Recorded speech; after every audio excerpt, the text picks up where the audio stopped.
Nós temos mais nãos do que sims. Então, lidar com o não, lidar com o que dá errado, lidar com situações inesperadas, como uma pandemia, pode levar alguns a sucumbirem no fracasso ou alguns acharem soluções criativas e terem um sucesso ainda maior. A nossa fé, se ela for isenta de atitudes, ela é inútil, ela é morta. Uma fé sem atitudes, sem ação, é uma fé morta. E se a gente não tiver ação, de nada adianta o nosso positivismo, ou de nada adianta a nossa fé, porque ela não vai ter nenhum efeito. Então, se você entra no seu negócio pensando, não, vai dar tudo certo porque eu tenho fé, você está praticando uma fé morta, porque não vai dar tudo certo, porque não dá para ninguém.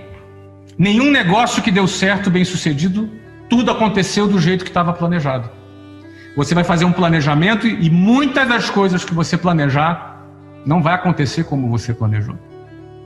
E aí você tem que ser capaz de quê? De ter uma emoção blindada para lidar com aquela situação, ter sangue frio, ter calma, ter criatividade para entregar uma solução. Você vai ter que ser capaz de criar uma nova estratégia. A pior coisa que tem é alguém esperar que tudo vai dar certo, quando não vai dar. Muitas pessoas acham que quando alguém diz a maioria das coisas dá errado, ele acha, esse cara é um cara sem fé, porque ele confunde fé com negação. Fé não é negação. Negação é a gente negar a realidade. Fé é a gente ter expectativa que no final vai dar tudo certo. Só que no meio, se der errado, você vai ter que dar uma solução. E se está dando errado é porque não chegou ao final ainda.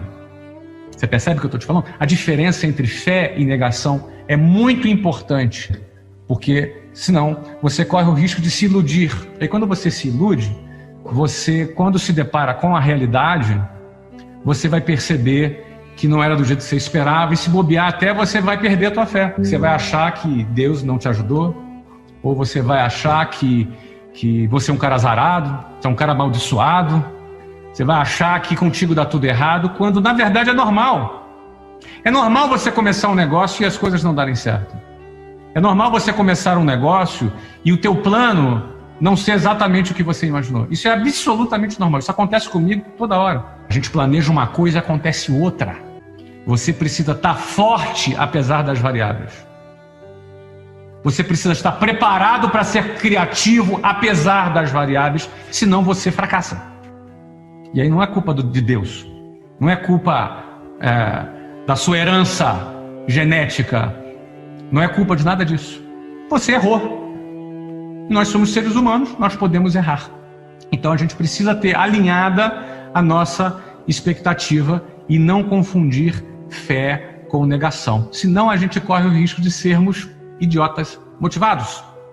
Pessoas motivadas em falsas premissas, onde a gente tem a chance muito grande de se decepcionar ao longo do caminho, e daqui a pouco vai culpar alguém. Até Deus você pode culpar, quando a responsabilidade é somente nossa.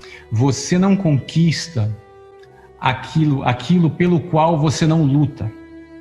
Você só conquista alguma coisa que você lutou por ela. Porém, você não luta por nada que você não deseje. E você não deseja nada que você não sabe da sua existência. Vamos repetir. Você não conquista algo pelo qual você não luta. Ou seja, para você conquistar alguma coisa, você tem que lutar por algo.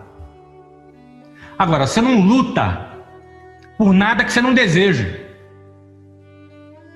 Você só vai lutar por uma coisa que você quer muito. Você concorda? Mas você não vai desejar algo que você não sabe que existe. Por isso é fundamental você estabelecer boas referências na sua vida. Boas influências, boas referências para influenciar a tua vida. Porque a partir do momento que você tenha boas referências, você vai ter acesso à existência de determinadas coisas que você vai passar a desejar. E que, portanto, você vai passar a lutar por ela.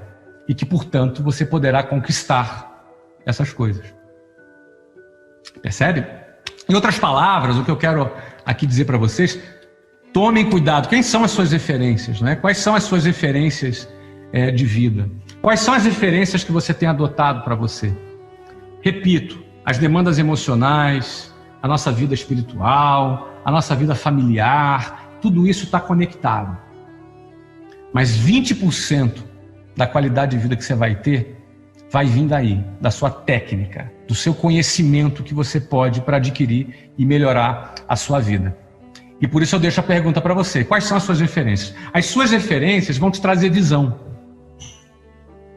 As suas referências poderão aumentar a sua visão, ou não, ou diminuir a sua visão. Referência que eu falava para você te traz visão. E aí eu posso dizer para você que visão vale mais do que poder. Talvez você não tenha poder, talvez você não tenha dinheiro, talvez você não tenha capital, talvez você não tenha nem experiência, não tenha conhecimento. Mas se você amplia a tua referência, você vai ampliar a tua visão, e você é um cara que não tem limite. Às vezes você está aí buscando poder, mas o que tu precisa não é o poder, o que você precisa é a visão. É a visão para salvar o teu negócio, é a visão para salvar o teu casamento, é a visão para salvar os teus sonhos, seus projetos, seu relacionamento com os seus filhos. É da visão que você precisa, percebe? E a visão vem de referência. Então, em primeiro lugar, parabéns por buscar conhecimento. Busque pessoas que, de repente, você eventualmente se afastava porque você tem algum complexo, algum tipo de dificuldade, ou vergonha de chegar perto. Não, é justamente dessas pessoas que você tem que se aproximar para ampliar a tua referência, para ampliar a tua visão. Isso em todos os sentidos da sua vida. Quando você pega seu carro e quer sair do ponto A para o ponto B, você precisa se deslocar até lá. Esse movimento é resultado de uma energia que se chama energia cinética, a energia do movimento, que é produzida por uma outra energia, que é a energia mecânica, que por sua vez é resultado da energia produzida da combustão do combustível que você coloca no seu carro. Ou seja, o teu combustível é que inicia todo esse processo de produção de energia e que possibilita você se movimentar do ponto A para o ponto B. Na nossa vida é assim também. Nós temos alguns combustíveis, aquilo que nos faz acordar de manhã, aquilo que nos faz sair de casa às vezes 5, 6 horas da manhã, pegar um ônibus lotado. Hoje eu não pego mais ônibus lotado, mas sempre me lembro o quão difícil e duro e penoso e muitas vezes humilhante é isso. Mas o que te faz ter essa força para enfrentar isso todos os dias são os seus combustíveis. Seus combustíveis são as pessoas que você ama, a sua família, seus filhos, seus sonhos, seus projetos. Tudo isso é aquilo que te faz acordar para que você se movimente, para que você busque se movimentar do ponto A para o ponto B. O problema é o seguinte: tem um desses combustíveis, que é um combustível muitas das vezes pouco usado pelas pessoas. É óbvio que todo mundo ama seus filhos, sua família, todo mundo quer o melhor, todo mundo quer mudar, todo mundo quer melhorar. Mas nem sempre as pessoas ou nós mesmos usamos esse combustível, que é um combustível da inconformidade. A inconformidade é aquilo que nos faz olhar para o nosso ponto A, onde nós estamos, e a gente não aceita aquela situação. A inconformidade vem de conformidade. Conformidade, mesma forma, conforme. Ou seja, é quando nós nos conformamos com algo, quando nós ganhamos a forma desse algo. É quando você olha para a tua realidade, você não gosta dela, você gostaria de mudar essa realidade, porém você já se conformou com ela. Você já negociou com aquela realidade, você começou a aceitar aquela realidade. Você, aliás, pior, em alguns casos você começou até a se apegar àquela realidade. E aí você fica naquela realidade A, que é o ponto A, sonhando ir para o ponto B, mas apegado ao ponto A, você nunca conseguirá ir para o ponto B.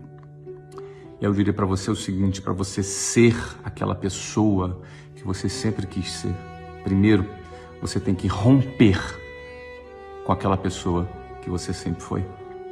Para você habitar naquele mundo que você deseja habitar, primeiro você tem que romper com com aquele mundo que você está. Em outras palavras, não existe mudança se não houver ruptura. Se não houver ruptura, você não vai sair do ponto A para o ponto B. A inconformidade é uma energia poderosa. Quando você olha, ela inclusive ela pode se expandir para energias mais fortes. Quando você olha para a tua realidade, você tem asco daquela situação. Você tem rejeição absoluta daquela realidade, a ponto de você se movimentar. Note bem, eu não estou dizendo que você não deve ser grato pelo que você tem. Sempre grato. Sempre grato. A gente sempre, por pior que esteja, tem mais do que muitas outras pessoas. Sempre grato pelo que a gente tem. Mas não confunda a gratidão com conformidade.